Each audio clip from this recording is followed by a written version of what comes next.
Sœurs et frères dans le Christ, bonjour et bienvenue à cette méditation en ce jeudi de la 7e semaine du temps ordinaire.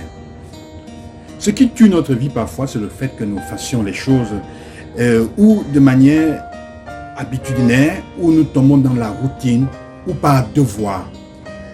Et non pas tellement parce que ça donne un sens à notre vie et parce qu'il y a un sens à ce que nous faisons. Ça, c'est la première chose que l'évangile aujourd'hui nous fait comprendre. Quand Jésus, justement, nous parle de la question du sel. Notre vie doit être remplie. Soyons des personnes qui ont du sel, comme le sel qui donne saveur, qui a une saveur. En effet, la parole savourer veut dire donner du sens, c'est avoir un sens. On peut se poser la question, quel est le sens que ta vie a? Nous faisons les choses parfois justement pour répondre ou pour survivre. Il faut faire attention à cela. Non pas parce qu'on y trouve une réelle orientation de ce que nous sommes en train, de là où nous sommes en train d'aller. Quel est le but de ta vie? Même parfois quand tu travailles, dans ton business, la majeure partie des personnes qui font un travail, qui ont une société, c'est pour gagner l'argent. Est-ce que gagner l'argent à tout prix donne un sens? Ça te mène où? Si ta vie continue à être faite pour gagner l'argent, tôt ou tard, quand tu en auras beaucoup, quand tu n'en auras peut-être pas, tu vas te tuer ou tu vas faire souffrir les autres. Regardez un peu autour de vous. Les personnes qui sont là pour gagner de l'argent, simplement pour gagner de l'argent, on les voit. Elles sont aigries, elles sont tristes, elles sont chiches, elles sont orgueilleuses, remplies d'elles-mêmes. Et si tu touches cela, elles sont capables de te tuer. Et souvent aussi, elles ont une vie désordonnée. Ça, c'est le premier aspect que je voudrais relever avec nous dans l'évangile. Trouver un sens.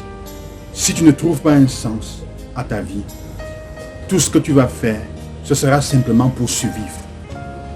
Même dans la recherche d'être riche ou d'une certaine prospérité, tu ne seras jamais content et complètement heureux parce qu'il manquera ça, un vrai sens, un vrai horizon. Ta vie, tu dois sentir qu'elle a du goût. Et il faut avoir la paix pour ça, que ceux qui sont autour de toi ont du goût pour rester avec toi. Vous voyez parfois des personnes qui se demandent pourquoi on a envie de rester plus avec d'autres à côté d'elles. Elles sont jalouses parce qu'on cherche toujours leur voisin, leur voisine, leur compagnon, leur collègue plus qu'elles, dans le même service. Et elles pensent que c'est parce que je ne sais pas moi quoi. Elles touchent le même salaire. L'autre ne prend même pas de machin là,